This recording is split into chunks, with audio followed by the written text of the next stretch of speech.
চাচা তোমার ছেলে কখন বাধা আছে, 2 লাখ টাকা দিয়ে নিয়ে যাও। 2 লাখ টাকা? ওই সালের আমার দরকার নাই, আমি নতুন সাল বানা নেব না। ও চাচা, ও চাচা, চাচা তুমি 2 লাখ না 1.5 লাখ টাকা দিও চাচা। 1.5 লাখ টাকা নিবি তাই তো? 1.5 লাখ টাকা, আয় আমার সঙ্গে আয়। দেখ এই ছেলের দাম কি 1.5 লাখ টাকা হবে?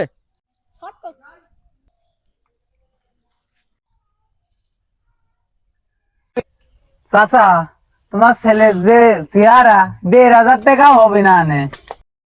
এই শোন, তোরা বাপ বেটা মিলে কখন থেকে জ্বালাচ্ছিস, আমি আর সহ্য করব না। চাচা অন্তত 500 টাকা দাও। চাচা তোমার ছেলেকে আনতে এই পর্যন্ত আমার 500 টাকা তেল ফুরেছে। বললাম না আমার ছেলেকে তোরা রেখে দে। চাচা, চাচা, ও চাচা তুমি 300 টাকা দিতে চাইছিলে, 300 টাকা দিয়ে যাও চাচা।